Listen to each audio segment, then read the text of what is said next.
It always happens at exactly 2 a.m. Every night, without fail, the door chime echoes through the empty gas station. And there he is. No car, no headlights, no sound of an approaching engine. Just a man standing in the doorway. His clothes damp and clinging to his frame. His hands blackened with grime. And that smell, gasoline. He never speaks more than a few words. He never makes eye contact. He only slides a crumpled $20 bill across the counter and mutters in a voice that barely sounds human. 1 gallon. Then, just as silently as he arrived, he takes his fuel and disappears into the woods beyond the station. No roads, no trails, just trees. I used to ignore him. Now I can't, because I finally followed him, and what I saw that night still haunts me. The gas station sits at the very edge of a lonely highway, the kind of place you only stop at if you're desperate. Maybe your tank's running low, or you're fighting to keep your eyes open on a long-haul drive. Otherwise, you keep moving. During the day, it looks like any other roadside stop. A small convenience store, a couple of old fuel pumps, and a dimly lit parking lot big enough for a few trucks. But after midnight, it's different. After midnight, it feels like the last place on earth. There are no cameras, no security, no neighbors nearby. Just a flickering neon sign, barely clinging to life, and a single streetlight casting long shadows across the cracked pavement. Beyond the station, nothing but darkness. My shifts are quiet. Too quiet. It's just me, a countertop covered in cigarette burns, and the constant, dull hum of the fluorescent lights overhead. Some of them flicker so erratically that I sometimes wonder if they'll finally give out for good. The radio sits behind the counter, but I rarely turn it on. Somehow, it makes the place feel even emptier.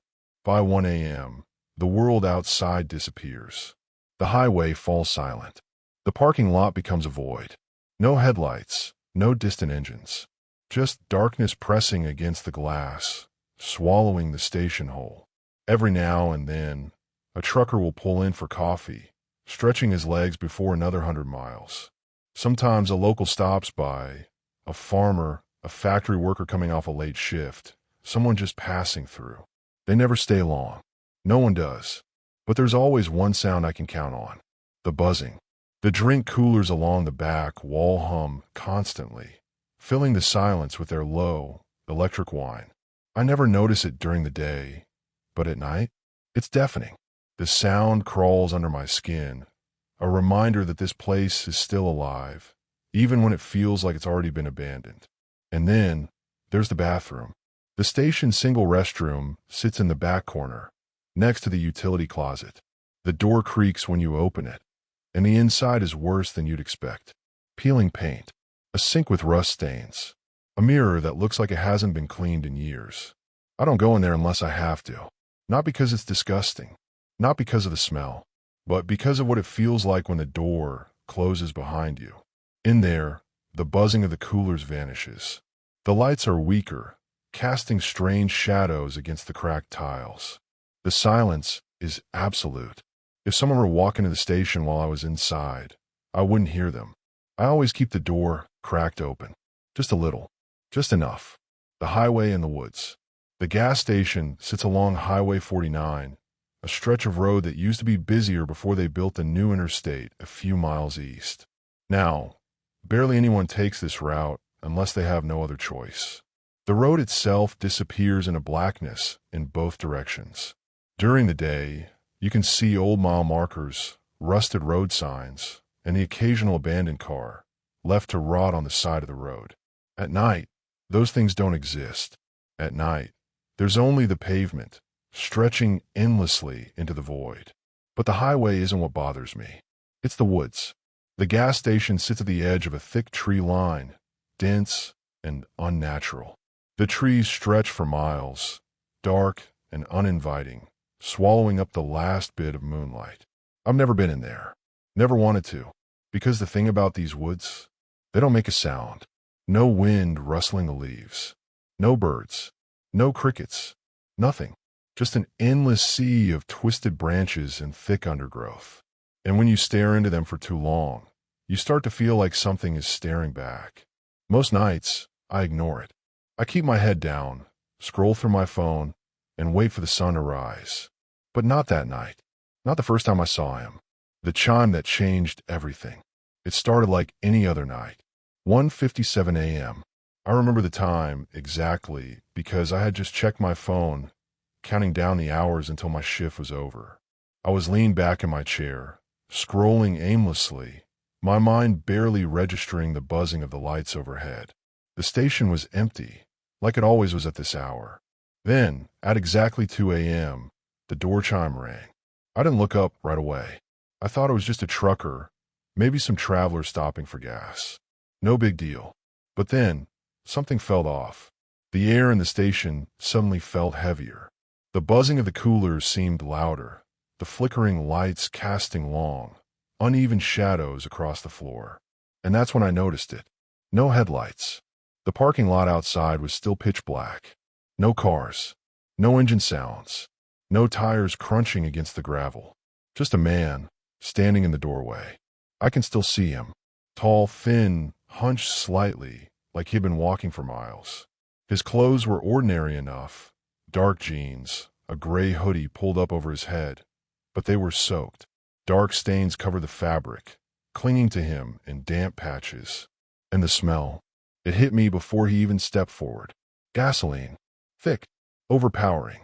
The kind of scent that clings to you, that burns the inside of your nose. I finally looked up, meeting his eyes, or at least I tried to. His head was tilted downward, the shadows of his hoodie obscuring most of his face. He took a slow, dragging step toward the counter. I swallowed, my throat suddenly dry. Hey man, I said, forcing a casual tone. How's it going? No response. He reached into his pocket, pulled out a crumpled $20 bill, and set it on the counter. Then, in a voice that barely sounded human, he muttered, 1 gallon. I hesitated. Maybe he had a car parked somewhere out of sight. Maybe he was just passing through. But something about him felt wrong. I rang up the sale, my hand suddenly unsteady as I slid his change across the counter. He took it without looking, without counting. Then he turned, stepped outside, and walked toward the pumps. And that's when I saw it. The old, battered jerrycan sitting beside the pump, sun-bleached, cracked in places, like it had been sitting there for years. He picked it up, filled it carefully, and then, without hesitation, walked straight toward the woods. Not toward a car, not toward the highway, toward the trees. And he never looked back. I should have stopped him. I should have asked him something. Anything. But I just stood there, watching as he disappeared into the shadows. At exactly 2:03 a.m., he was gone, and I had no idea that this was just the beginning. The door chime faded, swallowed by the gas station's humming lights. I stood behind the counter, frozen in place, my fingers still gripping the crumpled $20 bill the man had handed me. My eyes followed him as he moved, slow, deliberate, like someone who had done this 1,000 times before. I'd seen plenty of weird people working the night shift, drifters passing through, truckers who had been awake too long, even the occasional tweaker looking for a quick score. But this guy, something about him was different. He walked in like a ghost, like he didn't belong in this world. His clothes, dark jeans and a gray hoodie, looked ordinary at first glance, but the longer I looked, the stranger they seemed. The fabric was damp, stained at the cuffs and hem with dirt and something darker. The hoodie hung loose over his frame, the hood pulled low enough that his face was hidden in shadow. And the smell, that sharp, acrid scent of gasoline. It clung to him, thick and overpowering, filling the air around him like an invisible fog. Not just a faint whiff, not like he had accidentally spilled a few drops. It was soaked into him. His clothes, his hands, his very presence reeked of it. I swallowed hard. He took slow, dragging steps toward the pumps. I leaned over the counter slightly, just enough to keep him in my line of sight. The fluorescent lights outside flickered, casting his hunched silhouette in broken, shifting shadows. I told myself to stop staring. Just another customer. Just a guy who needed gas. But something in my gut screamed at me. No, he's not. Watching him closely, he knelt beside the pump, reaching for the old jerry can that sat against the concrete island. At first, I assumed it belonged to him. Maybe he left it there earlier. Maybe someone else did. But when I really looked at it, I realized how strange it was. It was ancient, sun-bleached, cracked along the edges, the kind of plastic that had spent years baking under the sun. How long had that been there? Because I sure as hell hadn't noticed it before. He picked it up like it was the most normal thing in the world, unscrewed the cap, and began filling it one slow gallon at a time. That's when I saw his hands. Even in the dim lighting, I could see they were grimy, the fingers dark with something thick and oily. Not fresh oil, not clean grease, but something deeper, more permanent, like it had been rubbed into his skin over and over again.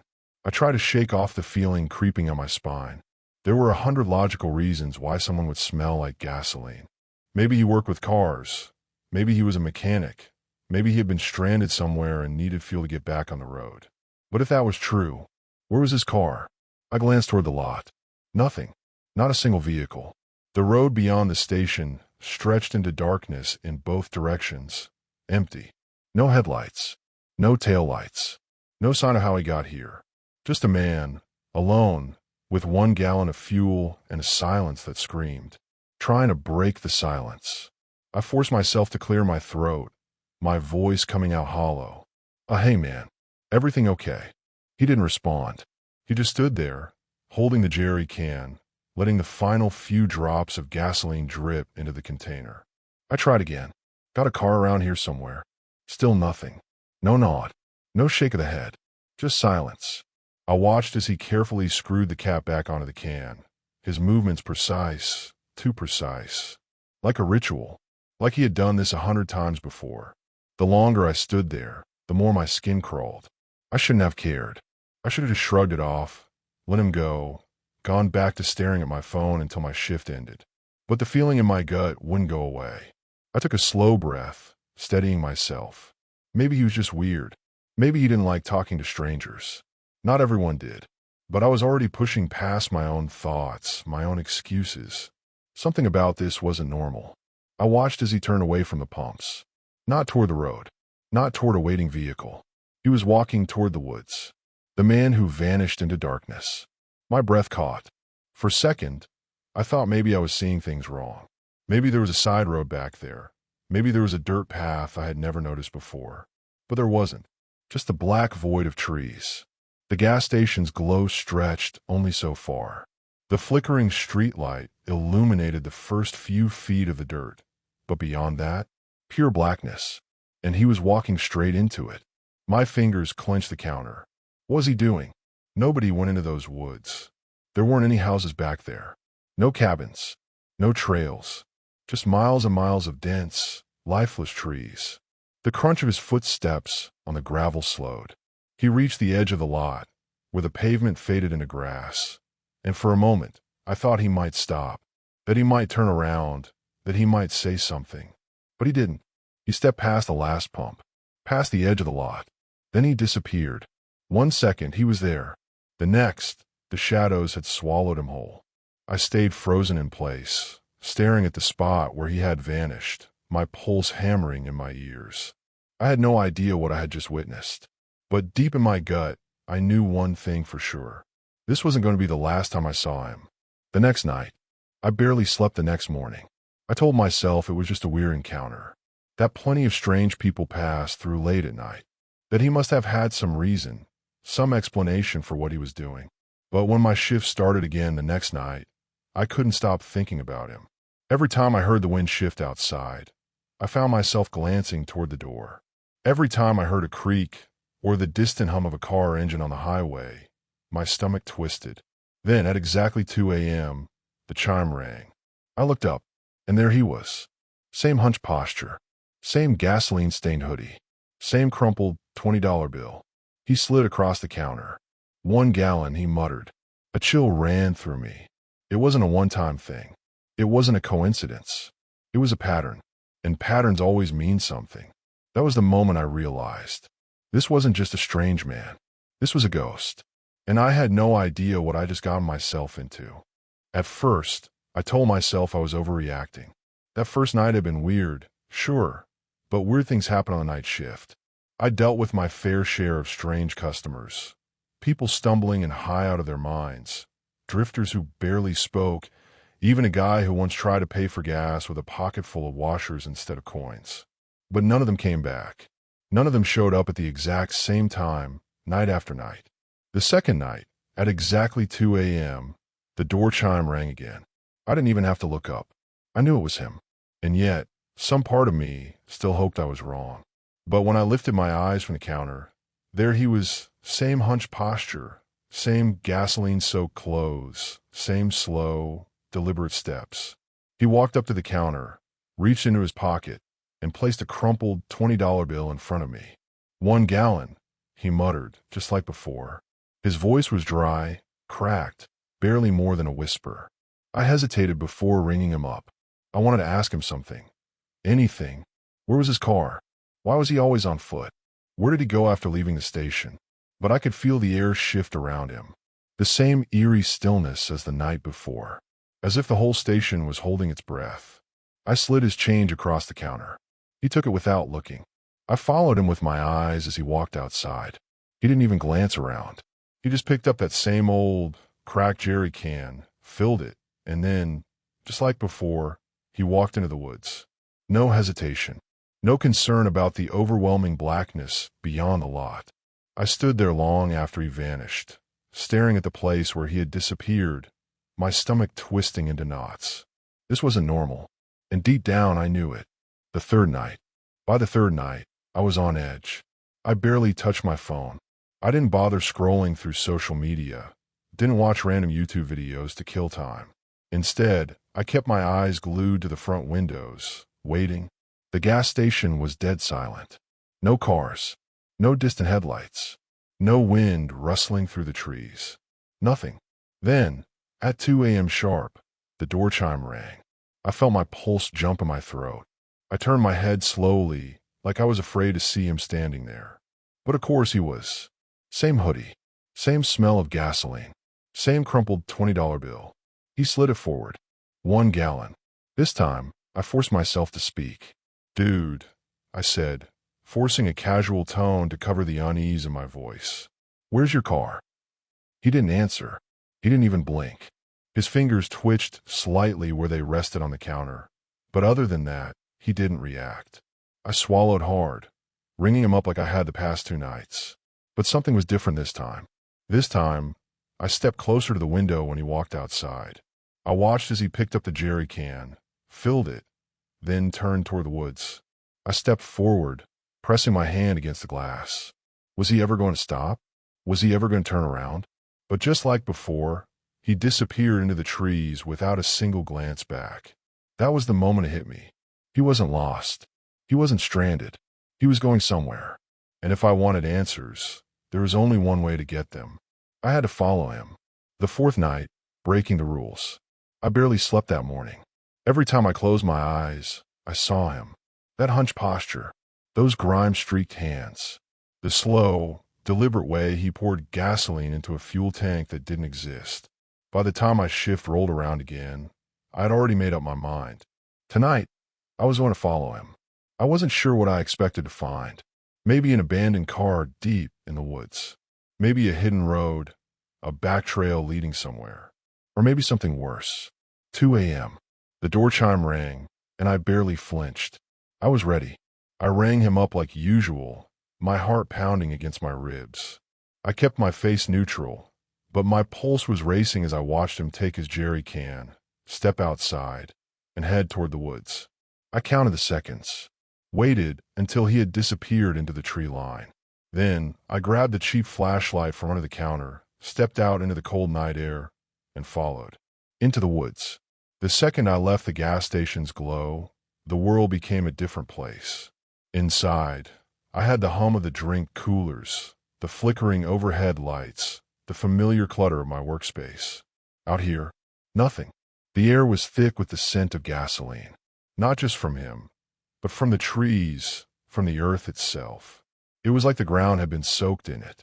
I stayed a good distance behind, my footsteps careful on the dirt path that barely looked like a trail. I didn't want him to know I was there.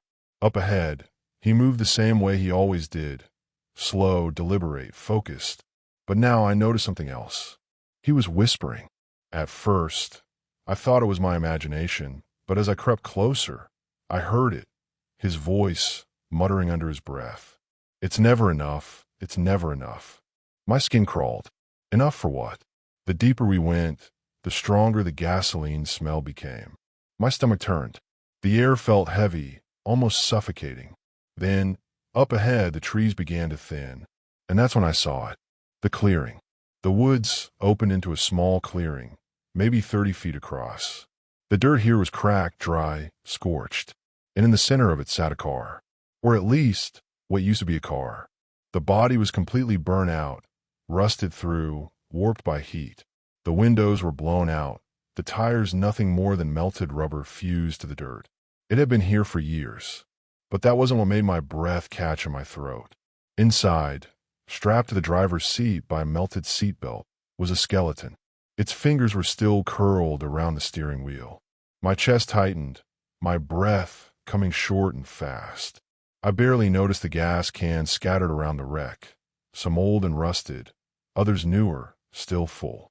But my eyes were locked on him. The man. He was kneeling beside the car, carefully pouring gasoline into the tank.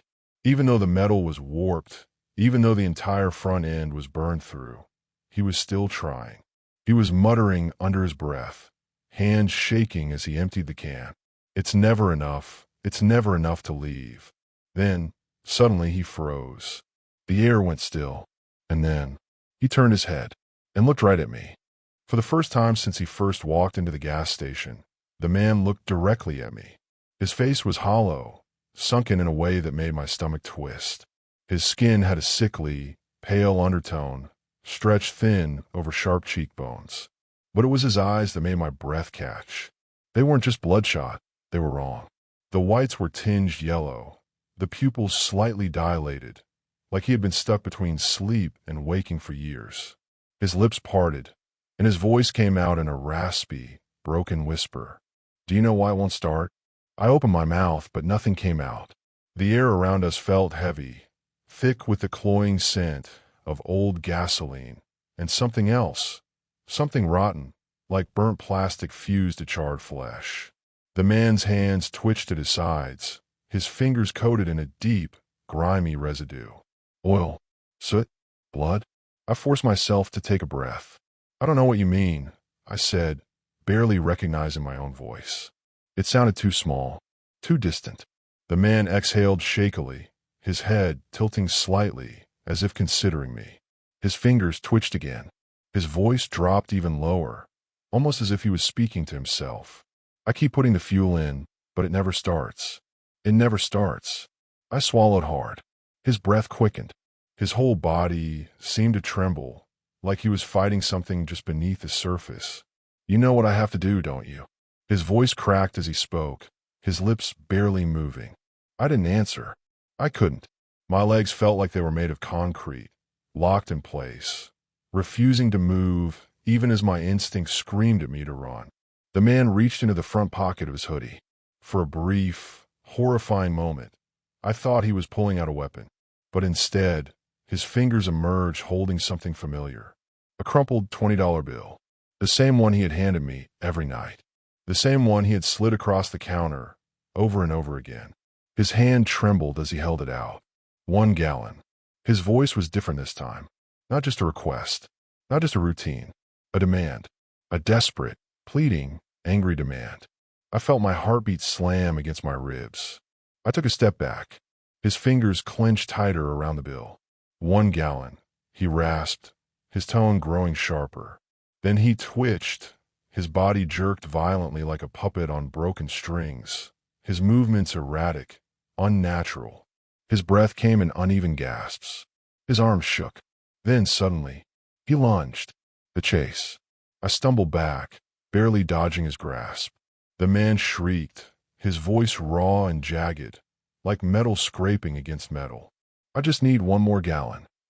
His body lunged forward again, arms outstretched. I turned and ran.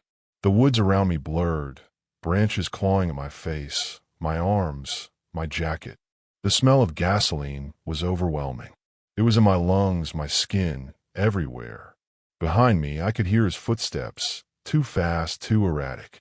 I didn't dare look back. I could see the faint glow of the gas station ahead. The flickering neon sign was like a beacon in the darkness, and I sprinted toward it with everything I had. Then, a hand grabbed my jacket. Hard. I felt myself being yanked backward. A breath, hot and ragged, brushed against the side of my face.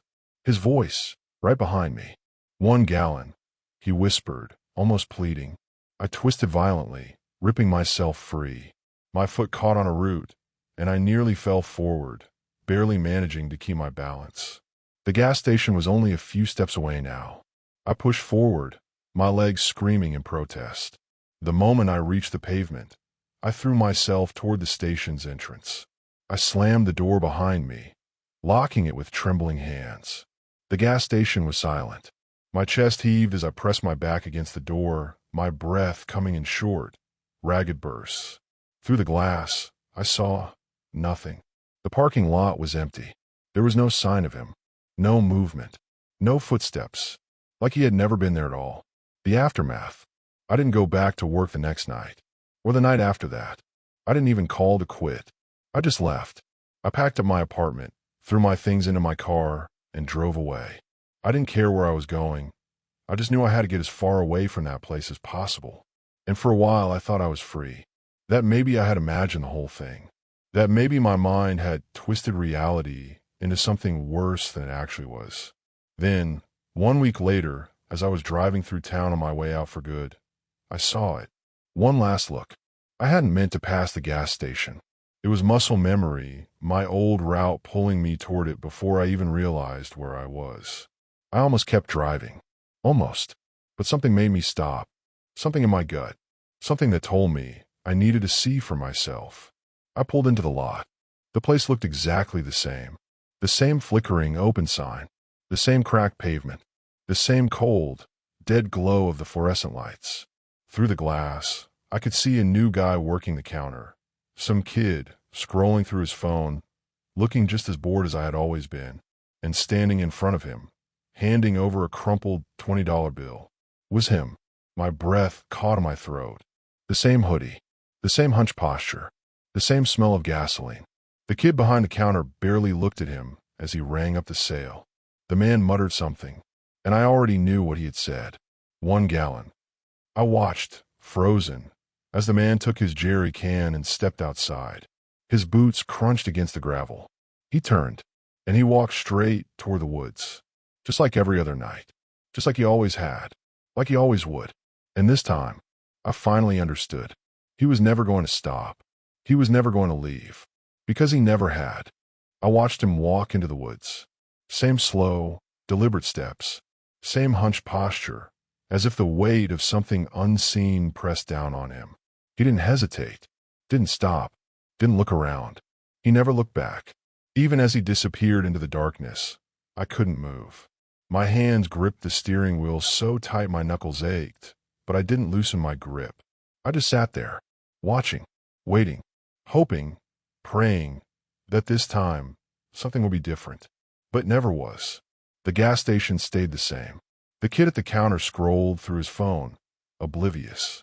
The neon, open, sign flickered lazily, humming against the silence of the night.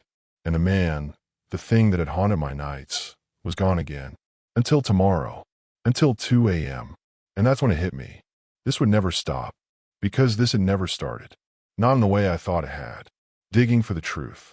I pulled out my phone with shaking hands, my heart pounding against my ribs. I needed to know who he was. What had happened?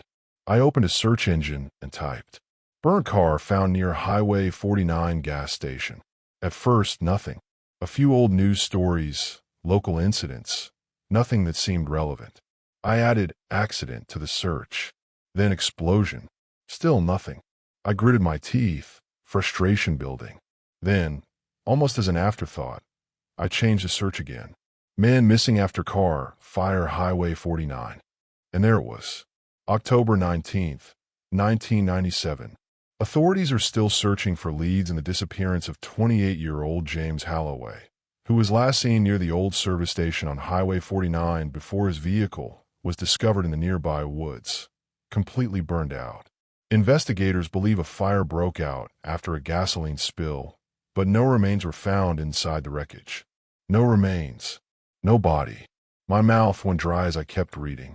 Holloway's family claims he had been struggling financially and had spoken about getting away before the accident.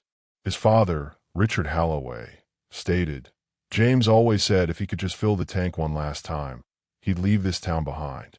But he never got the chance." My stomach twisted. One last time. One more gallon. I clicked on another article, this one from nearly 10 years later. October 19th, 2007. Unexplained reports continue to surface at the Highway 49 service station regarding a phantom customer who allegedly appears at the same time each night to purchase exactly 1 gallon of gas before vanishing into the woods. Employees over the years have shared eerily similar experiences, but no concrete evidence of paranormal activity has been found. The gas station's manager declined to comment. My breath caught in my throat. This had been happening for decades. I hadn't been the first to see him, and I wouldn't be the last. The realization. I sat back, the cold leather of my seat pressing against me. James Holloway wasn't missing. He was stuck, repeating the same night, over and over and over again, trying to leave, but he never could, because his car was gone, because his body was gone, because whatever happened that night, whatever started that fire, left it behind. And so he kept coming back. 1 gallon, one more chance, an endless loop, playing out every night at exactly 2 a.m. The decision. I should have driven away. I should have left that place in the rearview mirror and never looked back. But something inside me wouldn't let me. Because if I was right, if he was trapped, then maybe there was a way to break the loop. Maybe that was why I had seen him. Maybe that was why I had followed him. Maybe I wasn't supposed to run this time. I glanced at the clock on my dashboard. 1:58 a.m. I took a deep breath, and I turned off the engine. Then, for the first time since I quit, I stepped back into the gas station. The last night, the new kid barely looked up as I walked in. "Hey man, we're open," he muttered, eyes still glued to his phone. I nodded, stepping past the counter, my heartbeat slow and steady now, because I knew what was going to happen next. At exactly 2 a.m., the chime rang, and there he was. James. He looked the same as always. The same stained hoodie, the same tired eyes, the same way he barely seemed to belong in this world. He walked forward and placed the crumpled $20 bill on the counter. 1 gallon. This time, I didn't hesitate. I rang it up. I took the bill, and as I handed him his change, I said the words I had never said before. "James." His fingers stiffened. For the first time, he stopped. His whole body froze. Like something had shifted. Like something had changed. I swallowed hard. My mouth was dry, but I forced myself to keep talking. "I know who you are." His breath hitched. "I know what happened." His fingers twitched again, his eyes flickering with something unreadable. I took a slow step closer. "You don't have to do this anymore." For the first time, his expression shifted. He looked lost, like he had finally realized where he was. Like he had finally understood. I reached into my pocket, my fingers brushing against something cool, metal. My car keys. I took them out, holding them up. "Let me give you a ride." His lips parted slightly. His breath shuddered. The station was completely silent. For the first time in years, maybe decades, James Holloway hesitated. I watched his fingers twitch. His body stiffened, then relaxed. He blinked, looking at me with something almost human. And then, he nodded. The tension in my chest broke. I stepped toward the door, my pulse hammering as I pushed it open. James followed. We walked outside together. For the first time, he didn't turn toward the woods. He followed me instead. And as we stepped into the night, I swear, for the first time since this all began, he finally looked back.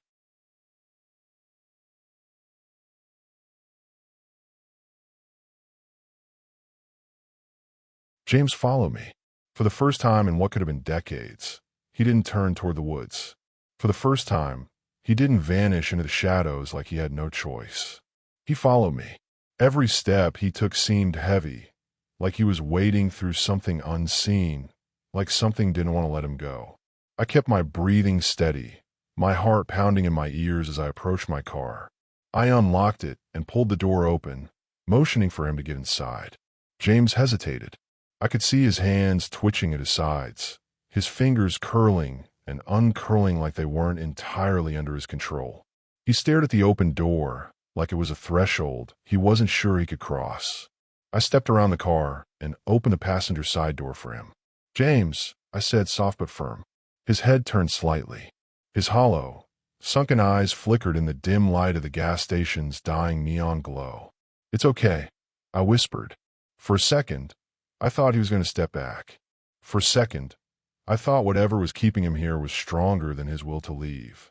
Then, slowly, so painfully slowly, he reached for the door handle. And everything went wrong. The resistance. The moment James touched the handle, the entire station went dark. The neon open sign sputtered, flickered violently, then died completely. The air thickened, like something massive had just descended upon us, unseen but undeniable. The overwhelming scent of gasoline exploded in the air, filling my lungs, burning my nose, my throat. Then, from the darkness behind us, I heard it. A low, distant rumble. Not thunder, not an animal, not the wind. It was something else, something mechanical, something alive. The sound of an engine. Try to start. But it wasn't coming from my car. It was coming from the woods. James let out a sharp, broken gasp. His entire body seized up, his arms trembling, his legs locking in place. He was being pulled back. Something, whatever it was, wasn't done with him. And it was angry. James clawed at his hoodie, his chest rising and falling in uneven, shuddering gasps. His breath came out in panicked bursts. "No," he whispered, shaking his head violently. "No, no, no, I'm leaving. I'm leaving." The smell of gasoline intensified, thick and choking, filling my lungs with something hot and sickly and wrong. And then I heard it. A voice. Low, deep, rumbling through the air like it came from the ground itself. A voice that wasn't spoken, but felt. "You cannot leave." The moment those words hit the air, James let out a strangled scream. His knees buckled. His body jerked back, like something had grabbed him, like something was pulling him away from me. "No, no, no." I lunged forward, grabbing his arm, pulling him toward the car with every ounce of strength I had. For a moment, it felt like trying to pull someone out of quicksand, like whatever had its hold on him was deep, buried, ancient. But then, he moved. He stumbled forward. His body hit the passenger seat. I threw the door shut behind him. And then, without hesitation, I turned the key. Escape. The engine roared to life. The sound cut through the night, sharp and real. I slammed my foot on the gas, tires screeching against the pavement as we shot forward, the gas station shrinking in the rearview mirror. I gritted my teeth and kept driving.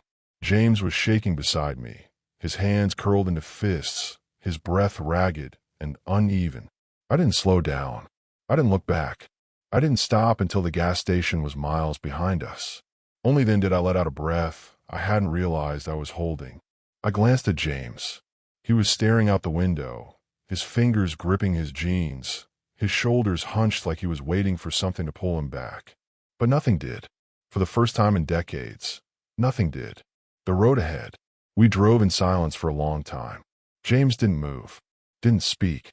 He just existed, like someone who wasn't sure if they were awake yet.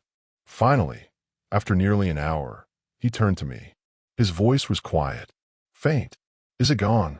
I swallowed. "I don't know." James turned back to the window. The road stretched ahead of us, empty and dark, lined by trees that seemed to lean inward, watching. Then, after a long pause, he whispered, "I think I remember now." I gripped the steering wheel tighter. I didn't say anything. I just let him talk. "The night of the fire," he murmured. I tried to leave, but it wouldn't let me. His fingers twitched against his jeans. I remember waking up in the car. The flames were everywhere. I tried to get out, but he sucked in a sharp breath. I didn't. A lump formed in my throat. James turned to me, and for the first time, his expression changed. Not fear, not confusion, relief, like a man who had finally woken up from a nightmare. His lips parted slightly, as if he wanted to say something else. Then he froze, and suddenly I felt it. The air in the car changed. James' body stiffened. His breath came out in a whisper. "Do you hear that?" My stomach twisted. I listened. At first, there was nothing. Just the hum of the tires against the asphalt, the quiet drone of the engine. Then, a faint, distant rumble. A sound I recognized immediately. An engine, but not ours. I snapped my eyes to the fuel gauge. The needle, which had been full when we left, was now empty. And then, from somewhere deep beneath us, the car rumbled, like something was trying to start, like something was trying to follow. James' fingers dug into his jeans. His breath shook. "It's still here." I gritted my teeth and pressed harder on the gas. The car lurched forward. The road stretched ahead, long and endless. I didn't know where we were going. I didn't know if we had truly escaped. But one thing was certain. James Holloway had spent decades trying to leave that place. And tonight, he wasn't alone. The road stretched ahead, long and empty. No streetlights, no other cars, just the dark highway disappearing into the night. James sat rigid in the passenger's seat, his breath uneven, his hands clenched into fists. I kept my eyes forward, forcing myself to focus on the drive, but in the back of my mind, I could still hear it. The rumbling. Not my car's engine. Something deeper. Something older. It was following us. I didn't dare look in the rearview mirror. I didn't want to see what was back there. James shifted beside me. I could feel his gaze on me even before he spoke. "What if we can't leave?" His voice was small, fragile, like the weight of every year he had been trapped was pressing down on him all at once. I gripped the steering wheel tighter, trying to keep my voice steady. "We're leaving." James didn't respond. He just turned to look out the window again, his fingers twitching against his jeans. The gasoline smell was still there, faint but unmistakable, like it had soaked into his skin, into mine. I swallowed hard, keeping my foot pressed firmly on the accelerator. But no matter how far we drove, the fuel gauge kept dropping, faster than it should have. "The fuel is running out." I glanced down. The needle was already below E. That wasn't possible. I had filled the tank before my shift. We hadn't been driving long enough to burn through that much gas. And yet, the numbers on the dashboard kept ticking down. The car sputtered. The engine let out a weak, choking cough. James let out a slow breath. "It's not going to let us go." His words felt too certain, like he had already accepted it, like he had known this would happen before we even left. I shook my head. No, no, I refused to believe that. "We just need to keep driving," I said, forcing the words out. "There has to be a way out." James was quiet for a long moment. Then, barely above a whisper, he said, "You don't understand." I glanced at him. His hollow eyes locked onto mine, filled with something I couldn't name. Something tired. Something resigned. "There's no way out," he said softly. I opened my mouth to argue. And then, suddenly, the road loops. The headlights caught something up ahead. A small building on the side of the road. At first, I thought it was a truck stop. A diner. Something new. But as we got closer, my stomach dropped. I knew that building. I knew that flickering neon sign. The one that buzzed half dead against the night. The one that glowed with a single word. Open. No. No. That wasn't possible. It was the gas station. The same one we had left over an hour ago. But that wasn't what made my hands go numb. It was the car parked in front. A familiar, beat-up old sedan, its engine still running. My car. James let out a slow exhale. We never left. I stared at the gas station, at the version of me still inside, standing behind the counter. Still waiting for 2 a.m. Still waiting for him to walk in. I felt my chest tighten, like the world itself was closing in. Like the highway was one long circle. A loop. The last choice. James turned to me. "This is what it does," he said softly. "It lets you think you've escaped. Then it brings you back." His fingers twitched, like they were fighting not to reach into his hoodie pocket, like they were fighting not to grab another crumpled $20 bill. My breathing was shaky now. I could feel something in my head, in my bones. The weight of 1,000 nights repeating themselves. A memory that wasn't mine whispered at the edges of my thoughts. James, standing at the counter, sliding the bill forward. 1 gallon. Again. And again, and again. I squeezed my eyes shut. This wasn't real. I had broken the loop, hadn't I? I forced myself to think. If we had never left, if the road just kept bringing us back, then the answer wasn't to run. It was to stop. I took my foot off the gas pedal. The car slowed. James looked at me, confused. What are you doing? I took a breath. We're not playing by its rules anymore. The gas station loomed ahead. The headlights cast long, twisting shadows across the lot. And in the rearview mirror, I saw them. A dozen figures standing at the tree line, watching, waiting. All of them smelled like gasoline. James inhaled sharply, his whole body tensing. He saw them too. I gritted my teeth, forcing my voice to stay steady. We get out. Right now. James swallowed. Then what? I met his eyes. We end this. The final moment. The car rolled to a stop. I reached for the door handle. For a moment, I thought my fingers wouldn't move, like something was trying to keep me in my seat. I pushed harder. The door swung open. The smell of burnt rubber and gasoline hit me like a wave. James followed. The night felt thicker now, heavier, like we were standing at the edge of something vast and hungry. The figures at the tree line didn't move, but I could feel them, feel their emptiness. James turned to me, his voice barely a whisper. What now? I reached into my jacket, pulled out the keys, held them out. His eyes widened. For the first time, I saw hope, like he finally understood. The only way out was for him to leave. Not just the station, not just the highway, but this world. James hesitated. Then, with a shaking hand, he took the keys. The moment he did, the gas station lights exploded. The neon open sign shattered in a burst of sparks. The figures in the trees screamed. James stumbled back, gasping, his breath hitching. And then, all at once, he was gone. The morning after, I woke up in my car. The sun was rising. The gas station was gone. Not burned down, not abandoned, just gone, as if it had never existed. I sat there for a long time, watching the empty stretch of highway. Then, slowly, I reached for my keys. They were still there. James wasn't. And for the first time in a long, long time, I started the car, and I drove away. For real, this time.